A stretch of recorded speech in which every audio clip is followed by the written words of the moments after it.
इष्ट वस्तु है उसको प्राप्त करने के लिए वह शरण चाहता है। तो नवजात जो शिशु है वह किसके शरण में जाता है? बोलो। पिता के शरण में नहीं, वो माँ के गोद में जाता है। पिता के गोद में जाने से उसे कुछ मिलने वाला नहीं है। शरण पा लेता है तो उसको शांति मिलती है, अभिष्ट वस्तु उसे प्राप्त हो जाती है, तो वह निश्चिंत होकर के बस सो भी जाता है। ये तो नवजात शिशु की बात हो गई। इसी प्रकार कोई छात्र है, वह किसके शरण में जाता है? विद्या अध्ययन करना चाहता है, ज्ञानार्जन करना चाहता है, ज्ञान ही उसके लिए अभिष्ट वस्तु है। उसको प्राप्त करने के लिए गुरु का आलम्बन आश्रय ले लेता है। इसी प्रकार कोई रुग्ण व्यक्ति है और रोग को दूर करना चाहता है, क्योंकि रोग के कारण ही उसे पीड़ा हो रही है, निरंतर वेदना का अनुभव कर रहा है, और उस वेदना और पीड़ा से मुक्त होने के लिए किसका आलम्बन लेता है? माँ का? नहीं। गुरु का? नहीं। वैद्य का, डॉक्टर का आश्रय लेता है। इसी प्रकार कोई नदी को पार करना चाहता है, आश्रय लेता है, अथवा तैर करके पार होना चाहता है, तैरना आता नहीं, तो वह तुम्बी का आश्रय लेता है। तो ये भिन्न भिन्न व्यक्ति अपने इच्छित वस्तु को प्राप्त करने के लिए यथायोग्य साधन कारण कलापों को वह उस ओर ध्यान देता है और उसका आश्रय लेता है। उसी प्रकार भव समुद्र से पार हमें होना है क्या? नहीं होना है। उसे संसार भव समुद्र से पार होना चाहो, उसके लिए किसका आलम्बन लेना? देव, शास्त्र और गुरु, इनका आलम्बन लेंगे तो भव समुद्र से हम पार हो सकते हैं। और देव, शास्त्र, गुरु का समागम हमें अतीत अनंत काल में कितने बार समागम हुआ आपको ज्ञात नहीं है, किंतु उनका आलम्बन हमने हृदय से नहीं लिया। आलम्बन लिया तो होगा, किंतु भिन्न भिन्न इच्छाओं की पूर्ति को लेकर के उनका आश्रय लिया है, आधार लिया है और उनकी पूजा आदि भी की है, किंतु भव समुद्र पार नहीं कर पाए। इसमें देव, शास्त्र और गुरु का कोई भी दोष नहीं है, क्योंकि परमार्थभूत है। आगम में देव का भी स्वरूप निर्धारित किया है, आगम का भी स्वरूप निर्धारित किया है और गुरु का स्वरूप भी निर्धारित किया है। तो परमार्थ भूत देव, शास्त्र, गुरु का आलम्बन अथवा समागम प्राप्त करने के उपरांत भी हम भव समुद्र से पार नहीं हो पा रहे हैं। तो साधन को अपनाने मात्र से हम भव समुद्र को पार कर जाते हैं, तो अभी तक क्यों नहीं किया? बड़ा प्रश्न है इसमें। तो उनमें कोई दोष नहीं, नमोकार मंत्र में कोई अशुद्धि नहीं, कोई दोष नहीं, किंतु उनकी आराधना करते हुए भी भव समुद्र से हम पार नहीं हो पाए। इसमें निश्चित रूप से स्वयं का ही दोष माना जाता है, इसलिए अपने दोषों को निष्कासित करना ये शेष रह जाता है। साधन तो मिलते रहते हैं और साधन का मिलना भी वस्तुतः बिना पुण्य के उदय के संभव नहीं है। धर्म का समागम अथवा पंच परमेष्टि का समागम, इसके लिए भी पुण्य चाहिए और आप लोग पुण्य संचित करके ही बड़े बाबा के चरणों में बैठे हैं। कुंडलपुर सिद्ध क्षेत्र है, लेकिन सिद्ध क्षेत्र में आने के उपरांत भी परिणामों में यदि कलुषता बनी रहती है तो सिद्ध क्षेत्र का उसकी क्या उपयोगिता है? विस्मय होता है।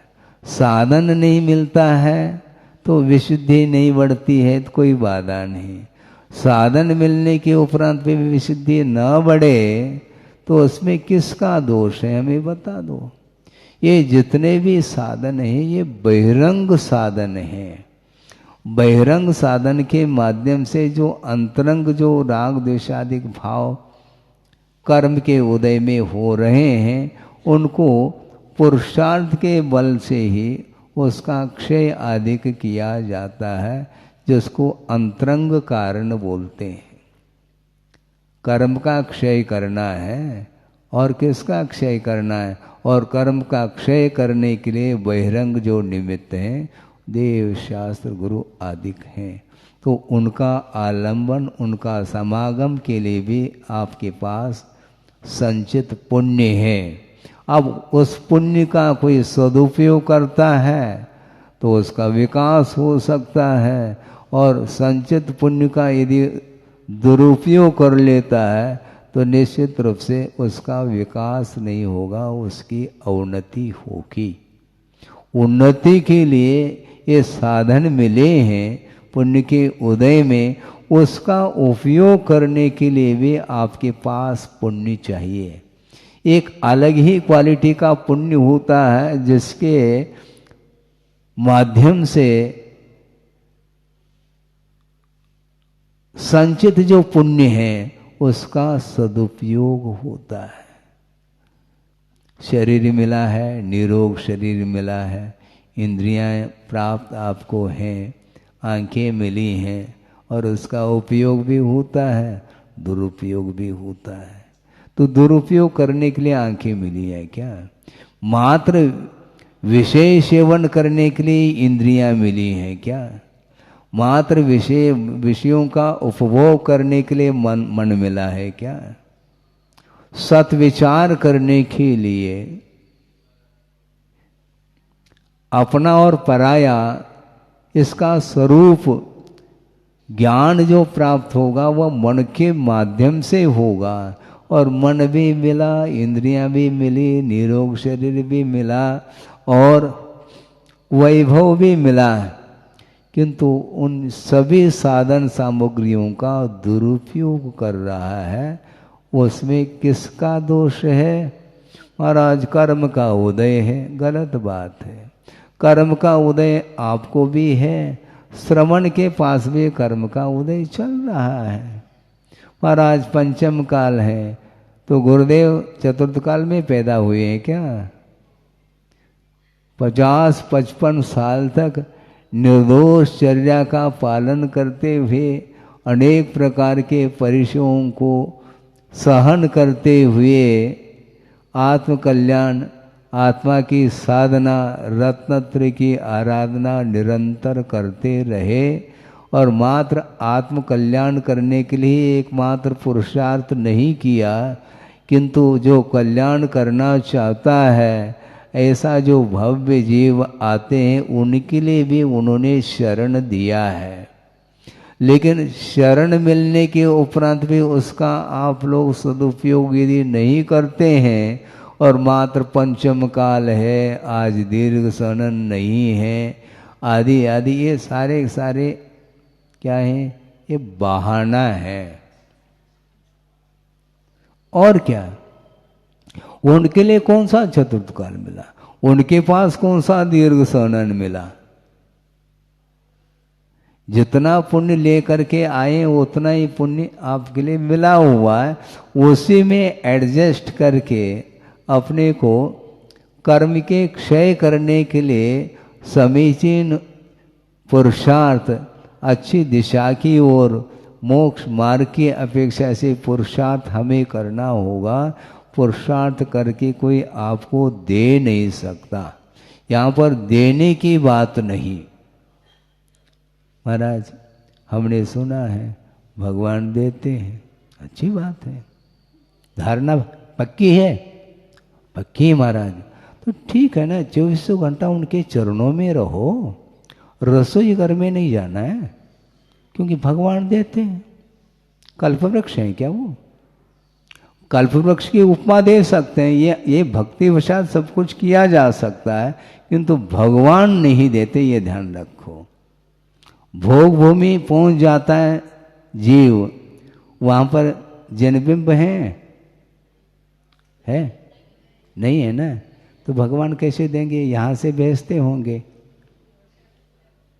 भेजने की बात ही नहीं, आपने पुण्य का संचय किया है, उसके फल को भोगने के लिए वह क्षेत्र मिला है तुम्हें, तो वहां पर इच्छित वस्तु प्राप्त हो जाती है। तो भगवान नहीं देते, भगवान की आराधना करने से पुण्य का संचय होता है, तो पुण्य के उदय में फल सामने मिल जाता है। इसलिए भगवान के सामने आप खड़े होकर के हाथ जोड़ो, भगवान हमारा परिवार फला फूला रहे, दुकान मकान अच्छी चले, तो वो चलाएंगे, मतलब है, दुकान आप खोल दो और वो चलाएंगे, हैं? नौकर रखो ना दुकान में, नौकरों के द्वारा दुकान चलती है और मालिक बैठे बैठे वह देख रेख करता रहता, हलो हलो के माध्यम से वो काम चलाता है, किंतु सामान इधर का उधर उठाधरी जो करते हैं वो नौकर चाकर करते हैं। तो भगवान को किस रूप में स्वीकार करना चाहते हो आप? भगवान कभी भी देंगे नहीं। यदि भगवान देते हैं इस प्रकार की धारणा बना लोगे, तो प्रश्न ये उठता है कि भगवान की इच्छा आपको संसार में परिभ्रमण कराने की है क्या? भगवान परिभ्रमण से ऊपर उठाना चाहते हैं कि संसार में उलझाना चाहते हैं? उठाना चाहते हैं। फिर उलझ कौन रहे हैं? अपनी तो उलझ रहे हैं। मतलब साधन मिलने के उपरांत भी इसकी वृत्ति सुधर नहीं रही है।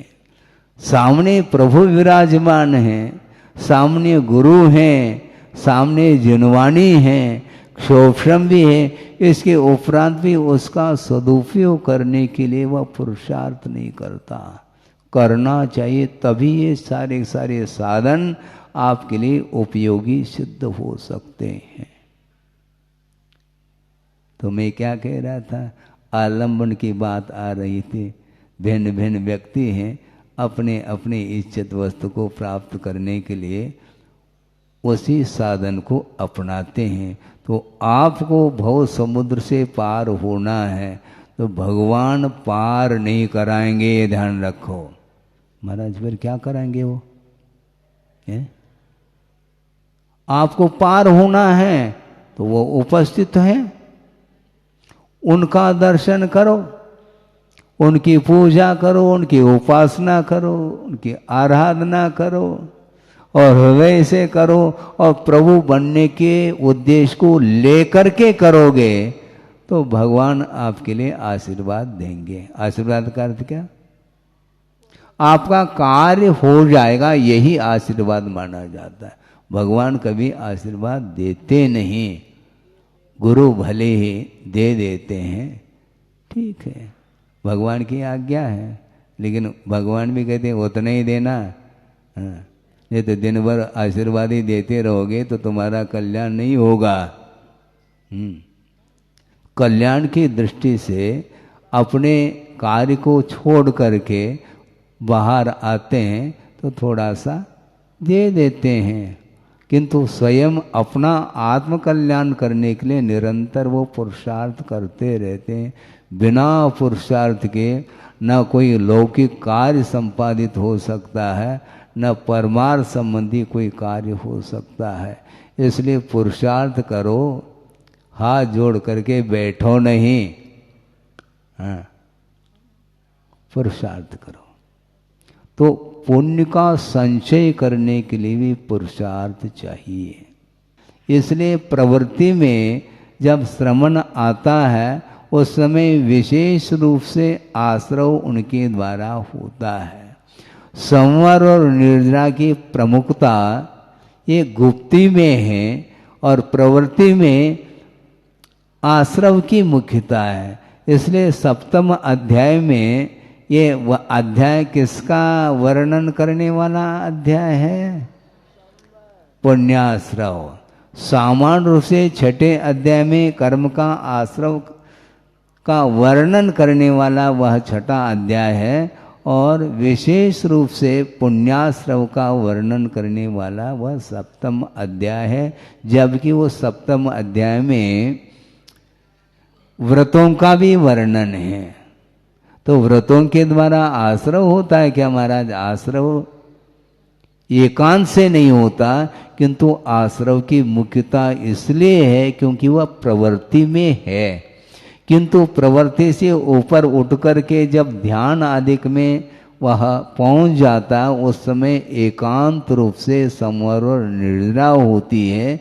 यदि वह आश्रव होता भी है तो वह अवधि पूर्वक आश्रव होता रहता है अपनी भूमिका के अनुरूप, किंतु मुख्यता संवर और निर्जरा की है। इसलिए श्रमण लोग कभी भी ज़्यादा समय के लिए प्रवृत्ति नहीं करते, थोड़ा सा प्रवृत्ति कर लेते हैं और भीतर फिर पहुंच जाते। किंचित उक्त्वा विस्मृति द्रुतम। आत्मज्ञानात् परम कार्यम न बुद्धौ धारयेत् चिरम। आत्मज्ञान को छोड़ करके अन्य जो कार्य हैं उनको श्रमण लोग चिरकाल के लिए बुद्धि में उसको रखते नहीं। मान लो तत्व चर्चा भी करने का अवसर आ गया किसी के निमित्त को लेकर के, उतने कार्य के लिए वह चर्चा करते हैं, फिर बाद में किंचित वक्ता उसको भी वह रखते नहीं। न बुद्धो धारये चिरम कहा, चिरकाल तक उस विषय को रखते नहीं बुद्धि में। और कुर्यात अर्थवशात किंचित, वह कार्य करें किंतु प्रयोजनवश, वो भी ज़्यादा नहीं, घंटों नहीं, किंचित, और वो भी वाकायाभ्याम अतत्परः, मन से नहीं, तत्परता के साथ नहीं। तत्परता के साथ जो कार्य किया जाता है वह आत्म कार्य किया जाता है, और दूसरे के लिए जो कार्य करने का अवसर आता है उस समय तत्परता नहीं। तो हे बुद्धि से करते हैं क्या? हे बुद्धि से भी नहीं करते, किंतु ज़्यादा लगाव नहीं, स्नेह के साथ नहीं। धर्मानुराग थोड़ा बहुत रहता है, रहना भी चाहिए, किंतु ज़्यादा यदि धर्मानुराग की मात्रा यदि बढ़ेगी फिर वह शुद्धोपयोग से वह दूर होता चला जाता है।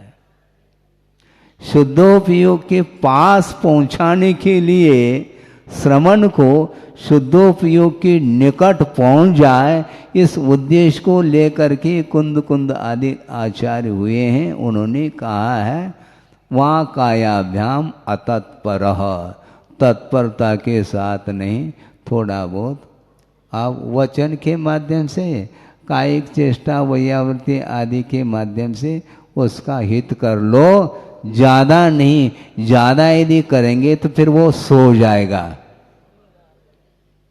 वो निश्चिंत हो जाएगा। जैसा नवजात शिशु माँ के गोद में पहुँच गया और इच्छित वस्तु मिल गई खाने पीने की, और थोड़ा बहुत खेल भी लिया, चुटकी बजा रही माँ, तो बस उसके बाद निश्चिंत हो गया वो। ऐसा निश्चिंत होना चाहो तो आचार्य कहते हैं ज़्यादा समय नहीं दे उसको। क्या इस प्रकार वह निश्चिंत होना चाहता है तो गुरु कहते हैं ज़्यादा समय नहीं देना उसको, वह सोना चाह रहा है। तुम्हारा आश्रय लेकर के वह सोना चाहता है, फिर उसको सोना नहीं मिलेगा। इन्हें स्वर्ण की उपलब्धि है, आत्मज्ञान की उपलब्धि संभव नहीं है। इसलिए अतत्पर सन ऐसा कहा। वाह काया केवल वचनों के द्वारा और कायिक चेष्टा के माध्यम से बता दिया। संकेत आदि के माध्यम से भी कुछ उपदेश होते हैं, आशीर्वाद होता है, कायिक चेष्टा के द्वारा हो सकता है। इतना होता है, कुछ मोटिवेट करने की आवश्यकता होती है, उतना वो कर लेता है। बाकी ये सारा सारा साइड बिजनेस है। हाँ बिल्कुल, गुरु ने ही कहा, हम बाद में कह रहे हैं, कहा उन्होंने पहले। ये साइड बिजनेस से मेन बिजनेस जो है वह आत्म कल्याण करना है, शुद्धोपयोग। क्या ठीक कह रहा हूं क्या नहीं? ठीक कह रहा हूं? सिलेबस के बाहर है, सिलेबस के बाहर है, लेकिन सिलेबस के बाहर होकर के भी बहुत कुछ सिलेबस के बाहर की चर्चाएं भी होती हैं, वो नहीं होना चाहिए। वो भी तो सिलेबस के बाहर की चर्चाएं हो रही हैं, वो सिलेबस में है क्या? वो है ही नहीं। धर्म ध्यान की चर्चा करो, बार बार विकताएं आदि आदि जो होती हैं वो सिलेबस में है नहीं है। वो कौन से बस में है वो मुझे बताओ। आपकी भूमिका है ही नहीं, तो आप अपनी भूमिका के अनुरूप ही कार्य करो, कोई बाधा नहीं। किंतु आचार्य ये कहना चाह रहे हैं, आत्मज्ञानात् परम कार्यम न बुद्धो धारये चिरम। चिरकाल तक जो है बुद्धि में इन विषयों को लेना नहीं चाहिए। नहीं है तो सामायिक नहीं कर पाओगे, सामायिक में भी वही दृश्य आएगा। तो सामायिक कहाँ रहा वो है? सामायिक कहाँ रहा वो? सामायिक बैठे हैं महाराज, सामायिक में, हाँ सामायिक में मतलब बंद हो गए अंदर, मतलब वो हाँ। क्या है सामायिक मुझे बताओ? हाँ?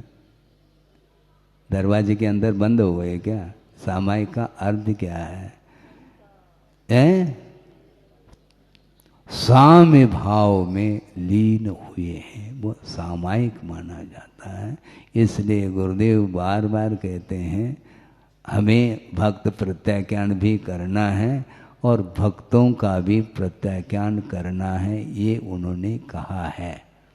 कहाँ कहा है ये भी मुझे ज्ञात है, उससे कोई प्रयोजन नहीं। कहीं भी कहें कहा उन्होंने, हमें याद है। बाकी सारे सारे मान लो भूल जाएं, कोई बाधा नहीं, किंतु जो लक्ष्य तक पहुंचने के लिए जो प्रयोजन भूत तत्व उन्होंने दिया है उसको कभी भी हम विस्मृत होने नहीं देंगे। ये साइड बिजनेस है और मेन बिजनेस जो है आत्म कल्याण करना है। ये सत्विकल्प हैं, होना चाहिए, भूमिका के अनुरूप वो होते हैं। किंतु जीवन भर साइड बिजनेस में ही लगेगा, फिर उसको केवल ज्ञान का लाभ नहीं होगा, ये उतना ही सत्य है। चाहे वो गणधर परमिष्टि हो, चाहे कोई सामान्य जो है श्रमण हो, चाहे रिद्धिधारी श्रमण हो, चाहे कोई भी हो, प्रवृत्ति को जब तक समेटेगा नहीं तब तक उसके लिए कोई भी रास्ता मिलने वाला नहीं। हाँ। ये उद्देश्य में ये रहता है, मेन बिजनेस अलग है और साइड बिजनेस अलग है, होता है। तो इसी प्रकार साधक को हमेशा अपने ध्रुव जो लक्ष्य है, एम है, उसको भूलना नहीं चाहिए।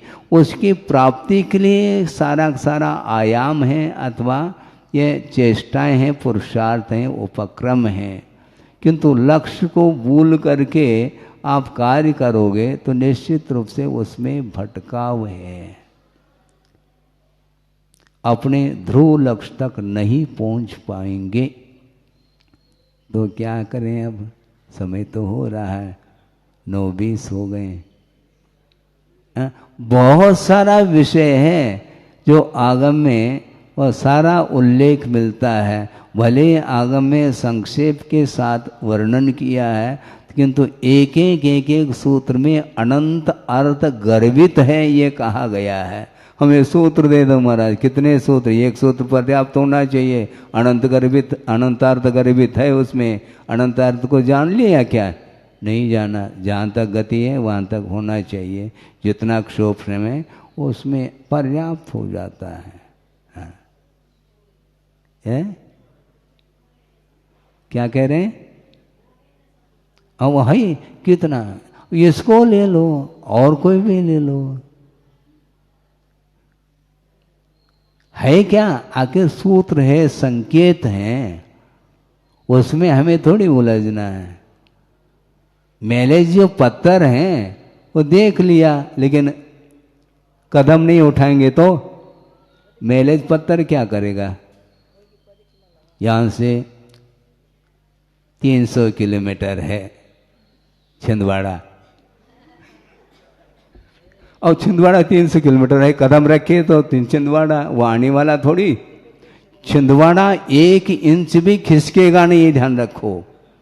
हाँ, आपकी अगवानी करने के लिए छिंदवाड़ा के लोग आ सकते हैं, छिंदवाड़ा नहीं आ सकता। वो वहीं रहेगा, वो भेजने भी नहीं जाएगा, न अगवानी के लिए आएगा। चौके में चले जाते हैं, आहार हो गया, चौका वहीं पर है, वह भेजने नहीं आता। क्या सुन रहे हैं? चौके गए, चौके में आहार संपन्न हो गया, चौके वाले भेजने में आते हैं और वह चौका वहीं पर है, खिसकेगा नहीं वो। तो इसलिए हम कहाँ तक सहयोग दे सकते हैं आपके लिए? आपको स्वयं पुरुषार्थ करना पड़ेगा और समीचीन पुरुषार्थ करना पड़ेगा, निरपेक्ष भाव के साथ पुरुषार्थ करना पड़ेगा, तब कहीं जा कर के वह कार्य हो सकता है। इसलिए सकता कह रहा हूँ क्योंकि बहुत समय अपेक्षित है, जल्दी जल्दी कार्य नहीं होता। जिस कार्य को अनंत काल से हमने प्राप्त करने के लिए पुरुषार्थ भी किया होगा, फिर भी प्राप्त नहीं हुआ, तो कैसे संभावना है? तो महाराज फिर असंभव है क्या? असंभव की बात नहीं कर रहा हूँ, किंतु वह संभावना सत्य है, क्योंकि समीचीन पुरुषार्थ चाहिए। 1% भी यदि मान लो उसमें मिस्टेक है तो नहीं होगा।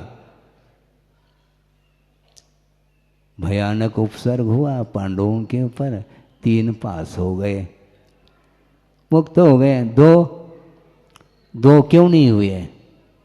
क्या वो उस उपसर्ग के भाग गए क्या? वो सहन तो उन्होंने भी किया, किंतु मिस्टेक तो है, अन्यथा सर्वार्थ सिद्धि में क्यों अटक गए? थोड़ा सा मिस्टेक, थोड़ी सी गलती, थोड़ा सा दोष, वह 33 सागर के लिए आपको संसार में हाँ 33 सागर, इतना ऐसा कौन सा भयानक दोष किया महाराज? भयानक ये हो गया।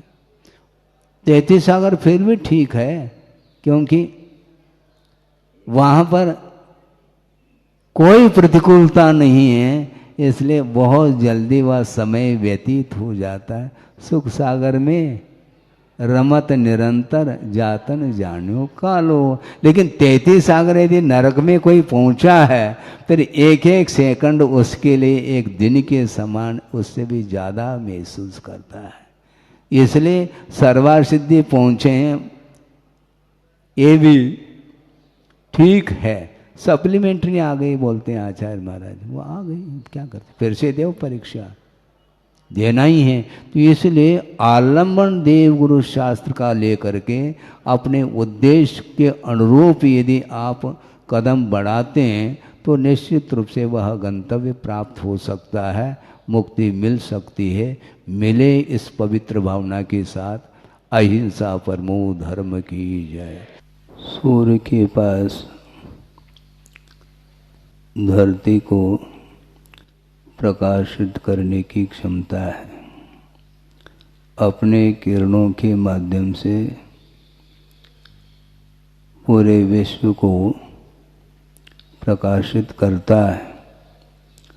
प्रकाशित करने की योग्यता उसके पास है और इस धरती से काफ़ी दूर है,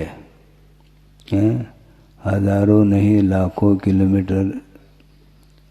इसके उपरांत भी एक छोटा सा बादल का टुकड़ा उसके सामने आ जाए, फिर प्रकाश अवरुद्ध हो जाता है, किरणें धरती तक नहीं पहुंच पाती। चारों ओर यदि मान लो घटाएं छाई हैं तो कैसा लगता है? ऐसा लगता है कि शाम होने को है।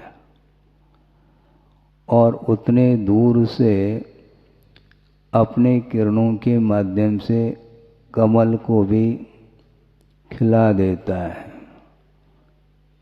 किंतु व्यवधान उपस्थित हो जाता है तो उसकी क्षमता भी समाप्त जैसी हो जाती है। उसी प्रकार प्रत्येक आत्मा के भीतर केवल ज्ञान रूपी सूर्य शक्ति के रूप में विद्यमान है और उसको उद्घाटित करने के लिए बार बार प्रयास किया गया है, किंतु उस केवल ज्ञान रूपी ज्योति से भी ऐसी कोई अपूर्व शक्ति है जिस शक्ति के माध्यम से वह केवल ज्ञान नष्ट हुआ है, ऐसा आगमकार का कहना है। किंतु वह शक्ति तो है, शक्ति कहीं गई नहीं है। दो प्रकार की शक्ति हुआ करती है, एक वैभाविक शक्ति और एक स्वाभाविक शक्ति, किंतु इन दोनों की अभिव्यक्ति एक साथ संभव नहीं। दिन रहेगा तो रात रह नहीं सकती, रात रहेगी तो दिन संभव नहीं। दोनों सह अनवस्था दोष इसी को बोलते हैं। एक साथ देखना चाहो तो संभव नहीं। उसी प्रकार मोह का अंधकार छाया हुआ है और उस अंधकार के सद्भाव में केवल ज्ञान रूपी ज्योति प्रकट नहीं हो सकती है। और उस केवल ज्ञान को प्रकट करने के लिए बार बार यह संसारी प्राणी प्रयत्न करता है, किंतु वह प्रयत्न अभी तक सफल नहीं हुआ। उसका प्रयत्न, उसका पुरुषार्थ फिर कब सफल होगा महाराज? संभावना है क्या? नहीं, संभावना तो है। यदि वह भव्य है तो निश्चित रूप से उद्घाटित होगी।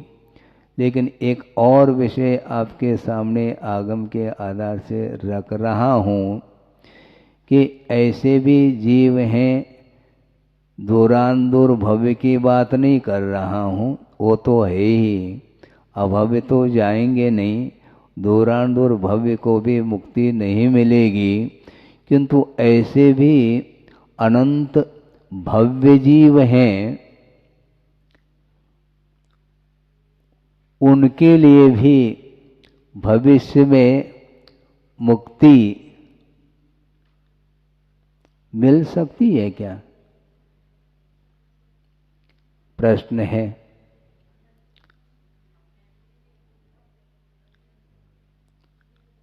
अनंतानंत भव्य जीव हैं जिनके पास रत्नत्रय को उपलब्ध करने की क्षमता विद्यमान है। उसके बाद भी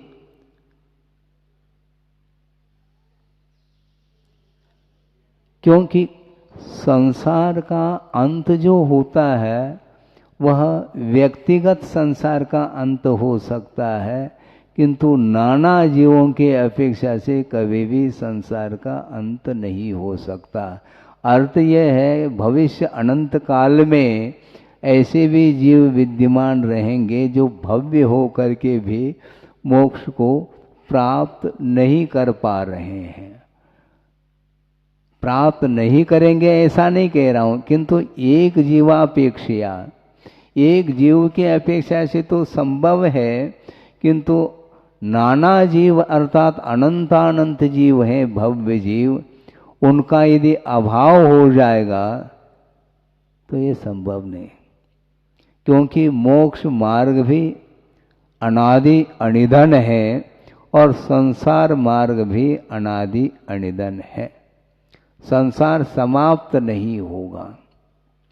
और सिद्धांत का विषय आपके सामने रख दूं, आपको आश्चर्य होगा कि एक निगोद शरीरे जीवा दव्व पमाणदो दिट्ठा सिद्धेय अनंत गुणा सव्वेन वितीद कालेन, ऐसा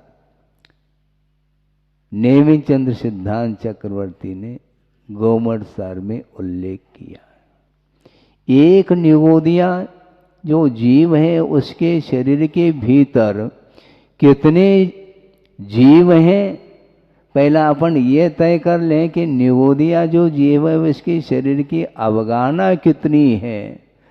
तो घनांगुल के असंख्यात भाग प्रमाण उसकी शरीर की अवगाहना है, जगन्य अवगाहना।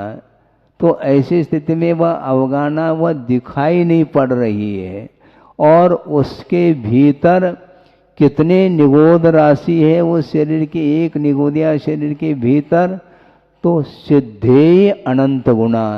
अभी तक कितने जीव शुद्ध हुए हैं? अनंतानंत जीव जिन्होंने सिद्धत्व को उपलब्ध कर लिया है, उनसे भी अनंत गुणे प्रमाण संख्या को लेकर के एक निगोदिया जीव के शरीर में विद्यमान हैं। तो ऐसे कितने निगोदिया शरीर हैं? अनंत नहीं, शरीर शरीर असंख्यात है। एक शरीर के भीतर सिद्धों के अनंतमय प्रमाण जीव विद्यमान हैं, और ऐसे निगोदिया जीव के शरीर कितने हैं? तो असंख्यात हैं। और प्रत्येक के भीतर सिद्धों से अनंत गुणे, सिद्धों से अनंत गुणे, सिद्धों से अनंत गुणे। और एक मजे की बात अर्थात विस्मय की बात एक और रख रहा हूं, आज के तारीख में जो एक निगोदिया शरीर के भीतर सिद्धों के अनंत गुणे प्रमाण जो राशि है, वो आज के अनंत काल व्यतीत होने के बाद भी वही संख्या मिलेगी, एक निगोदिया शरीर के भीतर सिद्धों से अनंत गुणे। और सिद्ध परमेष्टि बढ़ते जा रहे हैं, सिद्ध परमेष्टि और अनंत की संख्या में बढ़ रहे हैं वो। उसके बाद भी उस समय भी केवल ज्ञानी के द्वारा यही जानने में आया है कि एक निगोदिया शरीर के भीतर सिद्धों से अनंत गुणे प्रमाण जीव हैं। सव्वेन वितीद कालेन, अतीत काल में जितने भी सिद्ध हुए हैं उससे अनंत गुणे प्रमाण। अर्थ ये हुआ, समझने के लिए एक सागर है, चारों ओर आप दृष्टिपात करेंगे जल राशि ही देखने में आती है। उसमें से एक कण, बूंद नहीं, एक कण को हमने छिड़का दिया इधर, तो वाटर लेवल में कोई अंतर वाटर लेवल में कोई अंतर देखने में आता है?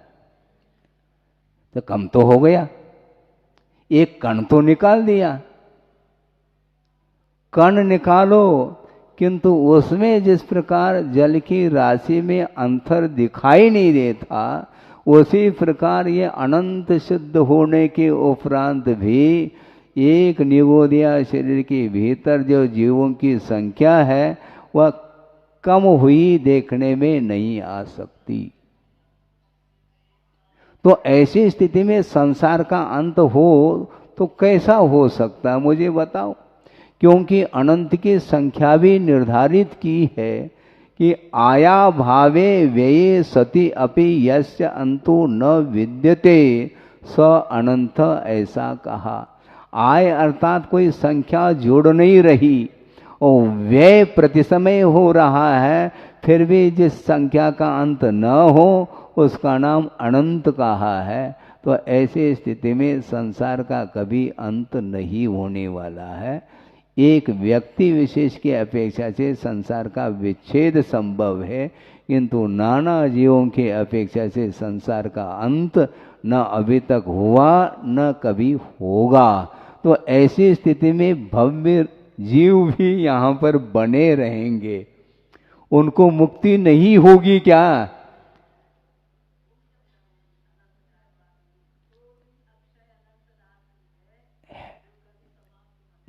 नहीं है। इसलिए अनंत काल व्यतीत होने के उपरांत भी भव्य जीव यहाँ पर देखने को मिलेंगे। इसलिए बात यह है कि अपने को अपना संसार जो अनंतकालीन संसार है उसको समाप्त करने का पुरुषार्थ हमें करना है। अनंत तीर्थंकर इसी धरती से हुए हैं और होते जा रहे हैं। इसके उपरांत भी उनकी दिव्य ध्वनि को सुनते हुए भी भव्य जीव का कल्याण क्यों नहीं हो रहा है? इसको बोलते हैं उपादान कारण सदृशम कार्यम। ऐसा का बड़े बड़े रिद्धिधारी मुनि महाराजों का भी समागम हो सकता है, हो चुका होगा। उसके उपरांत भी उनके वचनों का प्रभाव भी हमारे ऊपर नहीं पड़ा। यदि पड़ा होता तो इस धरती पर क्यों विचरण करते? ये बहुत बड़ा प्रश्न है।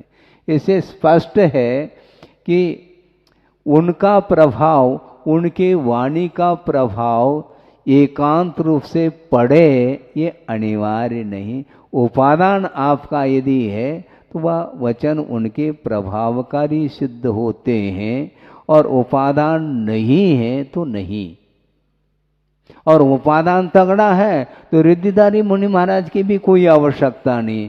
एक सामान्य मुनि महाराज के वचन भी आपके लिए प्रभावकारी सिद्ध हो सकते हैं। बल्कि जो अभव्य है, जिसने जिनलिंग को अंगीकार किया है, उसके प्रवचन को सुन करके भी अभव्य जो है उसके प्रवचन सुन करके भी अनंत भव्य जीव इस संसार से पार हो चुके हैं। तो पार होने के लिए वचन चाहिए, किंतु उसके साथ उपादान हो तो वह वचन प्रभावकारी है, नहीं है तो ओम शांति।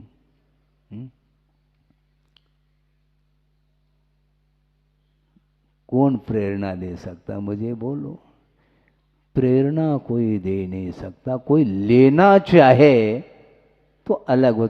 आप प्रेरित हो रहे हैं इसलिए मैं प्रेरक हूं, ऐसा व्यवहार में कथन करने में आता है। मैं बार बार आपको प्रेरित करूं और आप ना हो तो मैं प्रेरक हूं क्या? फिर नहीं।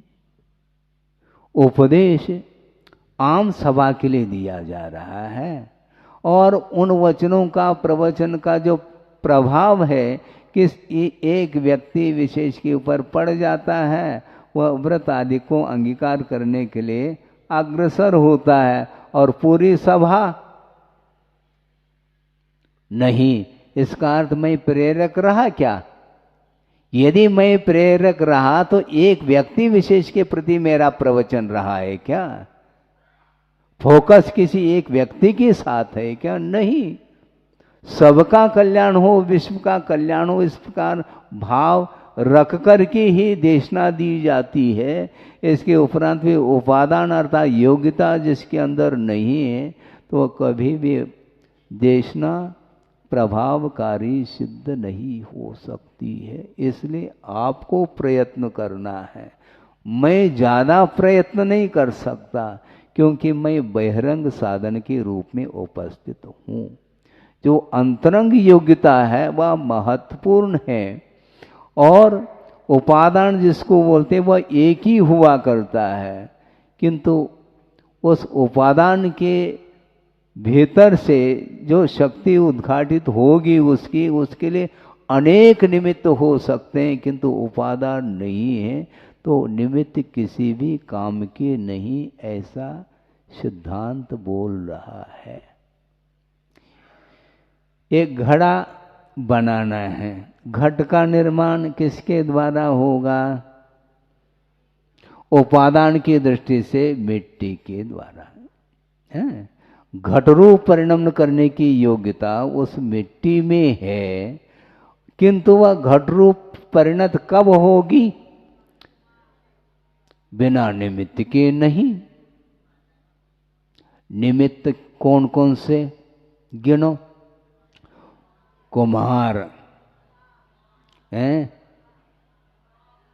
सुनो, कुम्हार खाली नहीं, गदा भी है इसमें, क्योंकि मिट्टी लाद करके लाएगा तो गधा भी तो चाहिए, तो गधा भी खड़ा है, कुम्हार भी खड़ा है, चाक भी है, और चाक जिसके सहारे हैं ऐसा वह कील भी है, और उस चाक को घुमाने के लिए डंडा भी है, और उस मिट्टी को पानी भी चाहिए। हाँ, और दूसरी बात चालनी भी चाहिए उस मिट्टी को छानने के लिए। छना हुआ होना चाहिए, नहीं है तो उसमें कंकर पत्थर हैं, उसको पृथक करने के लिए चालनी भी चाहिए, पानी भी चाहिए। ये सारे सारे निमित्त हैं। और एक कोई निमित्त है? काल, समय भी लगेगा। ऐसा नहीं कि एक समय में घट का निर्माण हो जाएगा, काल भी चाहिए। किंतु ये जितने भी निमित्त रूप में जो वस्तु उपस्थित हुए हैं उनकी संयोजना भी चाहिए। गधे को एक तरफ रख लो, कुम्हार को एक तरफ रख लो, चार को एक तरफ रख लो, कील को एक तरफ रख लो, और एक घड़ा भर करके पानी भी रख लो, डंडा भी एक तरफ रख दो, और काल तो है ही, और मिट्टी एक तरफ रख लो। संभव नहीं। संयोजना, क्या संयोजना, उसके बिना संघ नहीं बनता। हाँ, वो संघ आदि को बनाना है तो संयोजना के बिना थोड़ी, क्या करो संयोजन, बिल्कुल। और संयोजना बनाने के लिए संयोजक भी, सुनो, संयोजना बनाने के लिए संयोजक भी चाहिए। संयोजक, हाँ, एक नहीं, हाँ, संयोजक भी चाहिए, संयोजिका भी चाहिए। हाँ, बात आ गई, देखो है, बिल्कुल। अब बड़ी छोड़ी हम नहीं चाहते हैं। संयोजक और संयोजका, कुल मिलाकर के कोई भी कार्य संपादित होता है तो उसकी संयोजना के सुनियोजित रूप से संयोजन होना चाहिए, उसके बिना संभव नहीं है। इसके बाद भी उपादान यदि नहीं है तो वह कार्य नहीं हो सकता। ये क्लियर है, ये यथार्थ सत्य है ये। हाँ, उपादान नहीं तो संभव ही नहीं। हमने प्रसंग सुना था किसी के मुख से, किसी ने कुमार के सामने ये बात रखी कि हमें घट की आवश्यकता है। कुमार ने कहा कितने? 10 घड़े। 10 क्यों, हम 1000 दे देंगे। लेकिन वह कहता है मुझे बालू के रेत का घड़ा चाहिए। हाँ, तो कुमार भी बहुत चतुर था। उसने कहा कि कितने चाहिए भाई साहब आपको? 10 चाहिए कि 20 चाहिए? 10 चाहिए। हम 1000 दे देंगे आपको। बालू का रेत का? हाँ बिल्कुल बालू का रेत का ही दे दूंगा, किंतु एक मॉडल दे देना आप।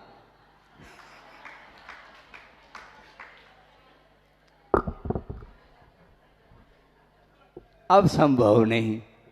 तो दिमाग तो चलाया कुमार ने। इससे स्पष्ट है कि उपादान के बिना कार्य संभव ही नहीं है।